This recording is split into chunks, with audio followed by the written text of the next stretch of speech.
Welcome back to Let's Play DDO Permadeath. I just took level 3 on this character, and that should be a substantial upgrade. So at level 3 I took Cleave as my general feat, and I took the light path of harmonious balance, which is my plan for this monk. I think that's a much stronger choice for soloing. Certainly lots of the ninja spy stuff only really works, it's sneaky and sneak attack stuff, which works much better in groups.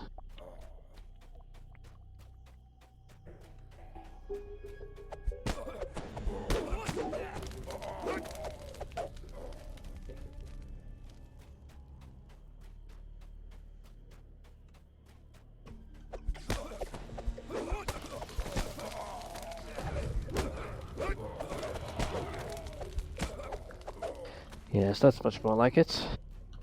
This guy will feel a lot more powerful now he has the light monk moves. I'm very keen on using the light monk buffs, especially the Dance of Clouds, which gives me a free blur effect.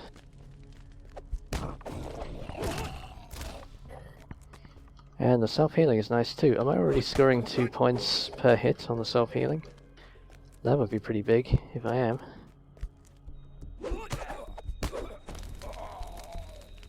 It used to be a really big thing before update 19 with monks, working out a way to maximize your healing amplification, so you would get more than 1 point of healing per hit. But now that the heal ability boosts your self-healing with the healing strike, and I think the points you spend in Light Monk also boost your positive spell power, you should be able to get much larger healing than you used to from it. And I already thought Light Monk was one of the most powerful builds for soloing even before that buff. So we will see how that works in practice. Let's go for Necromancer's Doom first. So I now have Cleave on my hotbar as well, which I will use liberally whenever I'm surrounded by enemies. That's quite a big boost in my damage output. Totally mistimed it there though.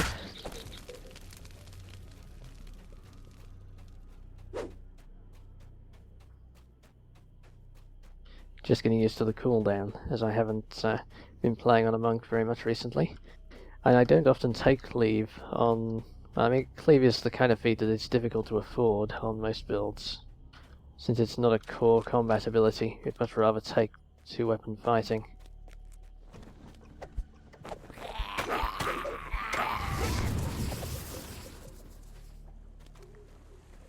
But for classes that have the spare feats, it's quite handy. The decrepit catacombs are slightly obscured by the falling water.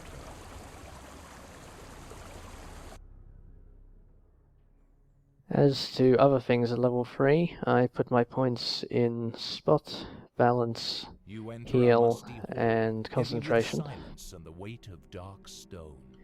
And I took I took the next level of the Light Monk core enhancements, Protection from Tainted Creatures, and Restoring the Balance, so my Healing High Finisher will remove curses. Since curses I think are the most common debuff that actually matters at low levels. The curatives used to be separate abilities that you had to put on a hotbar, but they seem to all be integrated with the healing burst now, which I think will make things easier.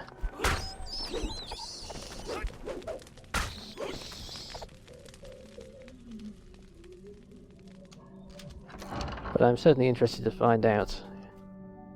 It seems like they've done a lot of things to just make monks simpler and more streamlined. The sense of rot and decay assail your nostrils. Something foul is here. In the corner you see the glint of metal through some cobwebs. Yes, those bats are a lot easier than on most character builds. As the secret door slides open, you see a magical cell across the chamber. Could it be holding to us?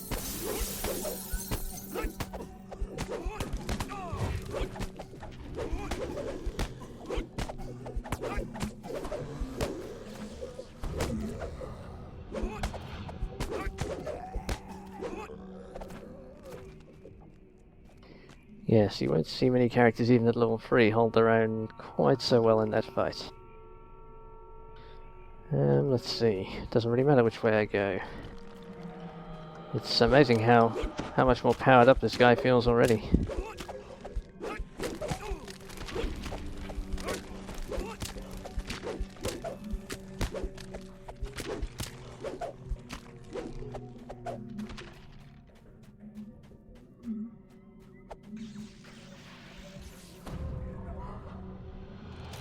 Buffing up going into the next fight.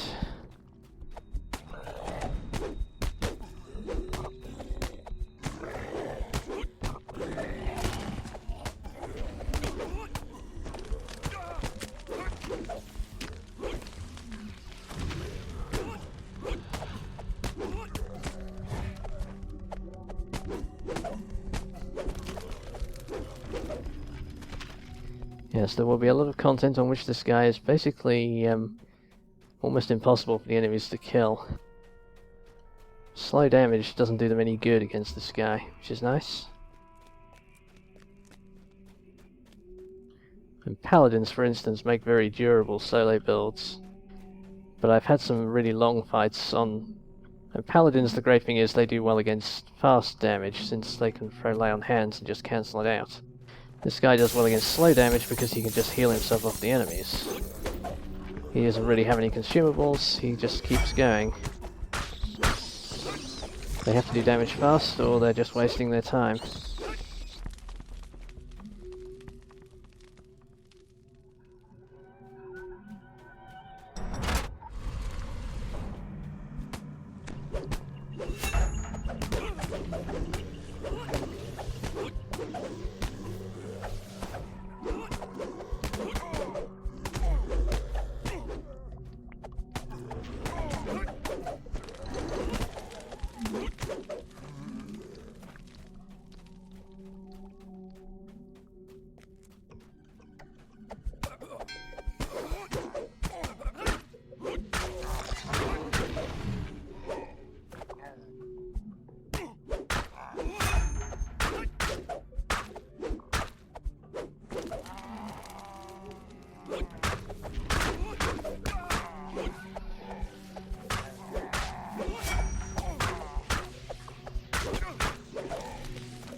The healing burst seems a lot less powerful than it used to be, but maybe that's just because I'm low levels and I'm used to seeing it at higher levels. But I'm definitely healing more from the direct strikes, just from the healing curse rather than the healing burst. You would definitely only be able to heal 1 point at a time with the healing curse before. I forgot to pull all the levers. I'm too busy enjoying myself. That is the nice thing with playing like monks, you can just kind of cruise around a lot of content. Nope, I did hit this one. Must be the other one that I missed. Yes, the healing curse. Before update 19, you would only ever heal 1 hit point per hit until you could get up to 200%. Well, sorry, 100% healing amp. And that was very difficult to get. You had to have all kinds of good items before you could get there.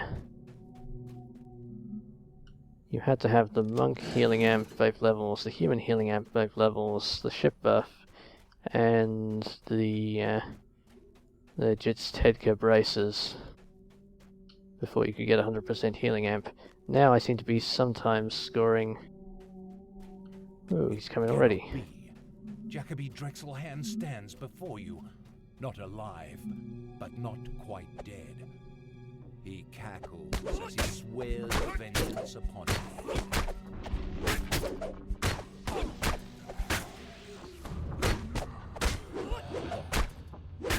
They seem to be healing between 1 or 2 all the time.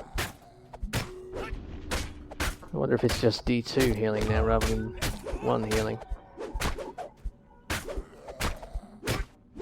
Drexelhand spits a curse and swears to return again before Came out of that difficult fight with the same hit points that I went in. You take the cell.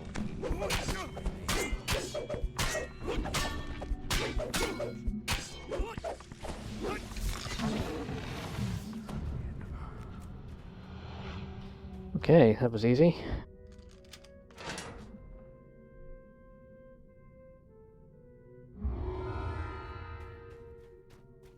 On the other hand, I think I will have a tough time in Hayton's Rest. The healing burst is less powerful than I was expecting, so I don't know if I will have enough healing to keep the NPCs alive. I guess I can try it. My own character is certainly powerful, so that might be enough.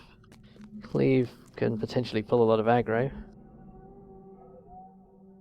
Well, let's go try it. It's certainly no risk. These are slightly obscured by the falling water. And that there's no chance of them killing me.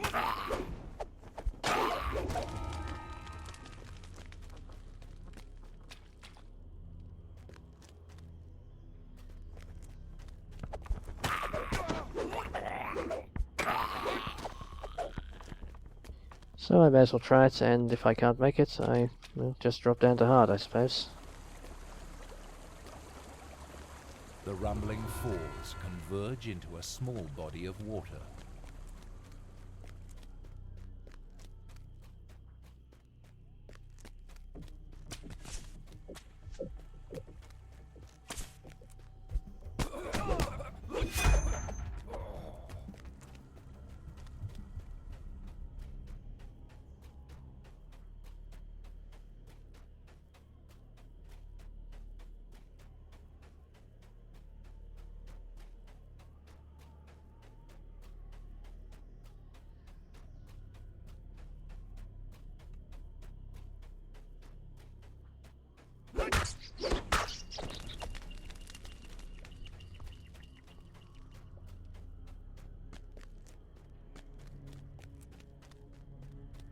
Yeah, some even quite difficult quests in the game become relatively much easier when you've just got unlimited slow healing available.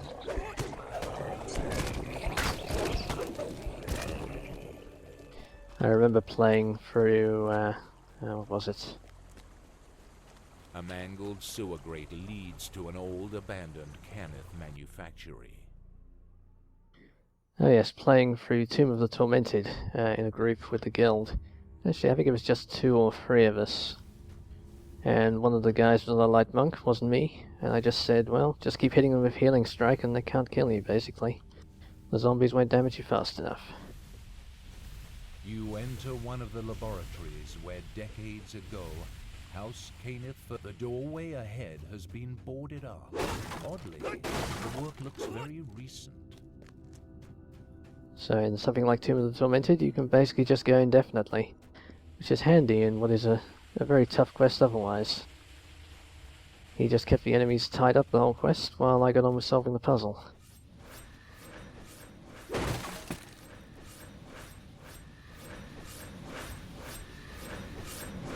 The downside with this build, I'm not going to be able to get any traps or secret doors whatsoever, basically. Well, this might be the only one in the game that I get.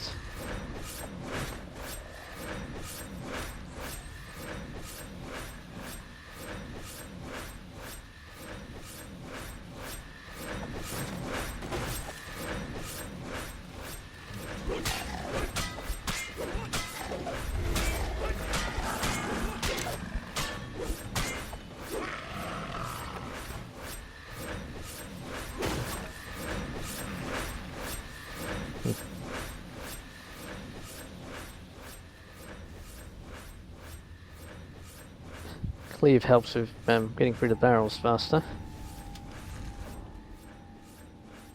As you twist the second valve closed, the hissing stops. Or it does if I aim it better than that.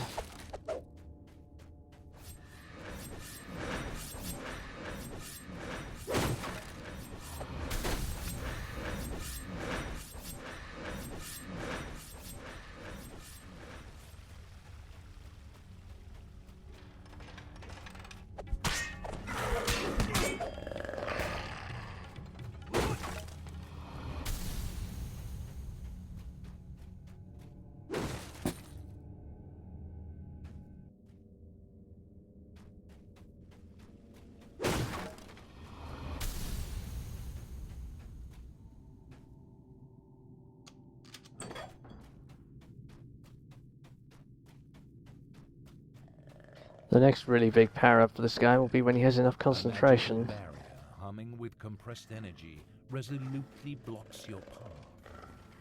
You hope you can find a way to disable it somewhere.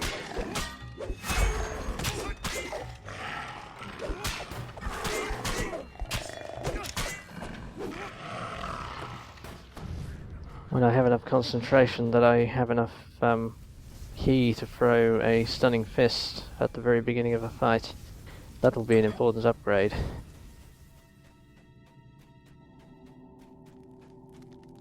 And I think I can get another +3 concentration just from enhancements. I think I get that with my next 3 enhancement points. So that will help a lot. Of some alchemical compound coat these humming cakes. Upon turning the valve, you hear a definite alteration in the pitch of the hiss as the gas struggles to flow around your obstruction.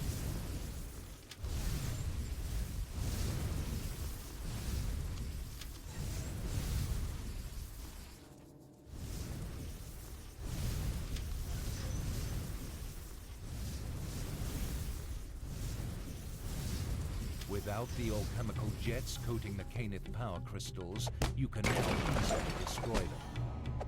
When the last crystal shatters, the hum of power slowly fades into a heavy silence. Alright, now for the tough part. No idea if I can manage this. It doesn't seem very likely, given that I don't heal much. It is very hard to keep the NPCs alive these days. But worth a shot. Who in the flame are you?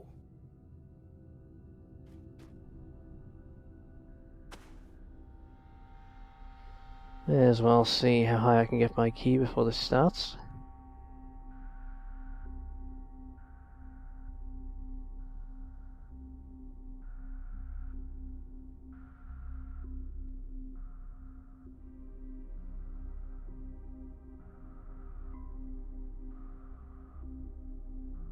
Oh no, the Sahuagin found me. Suddenly the air shimmers with devourer magic. The Sahuagin have followed you in and are attacking. In your hands.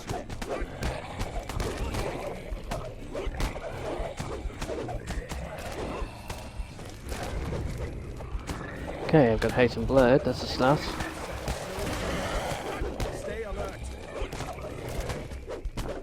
It'll take more than that to put me down, Sahuagin. Sahuagin are still blocking our escape. Watch for more attacks. He's not too badly damaged yet. And a cleave.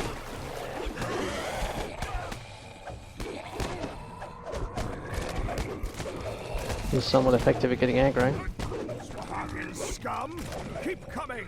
I won't die that easily. This looks very possible. I'm not exactly pulling aggro, but I'm killing them so fast that it doesn't matter too much. And I have just enough healing perhaps to make it work.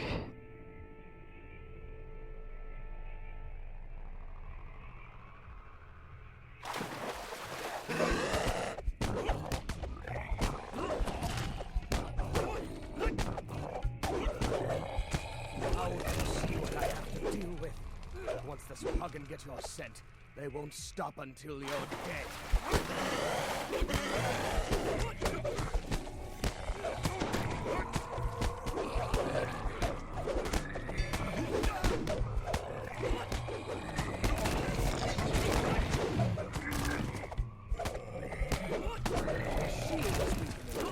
We might actually get through this. Just for a little longer. Stun the boss.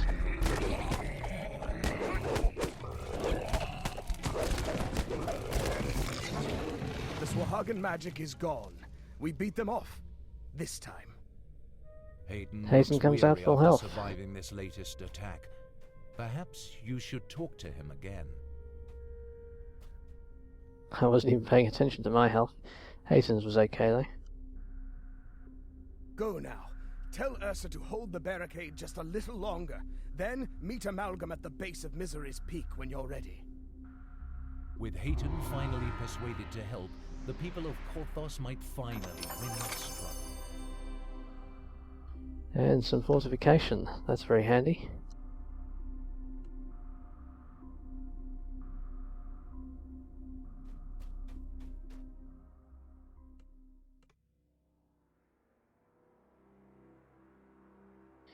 Okay, that might be the end of my elite streak for now.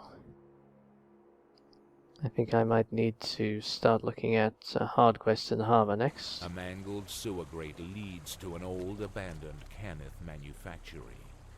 But I've got the toughest quest to do elite on the island done, so I'm happy. Alright, that's it for this video. Thanks for watching.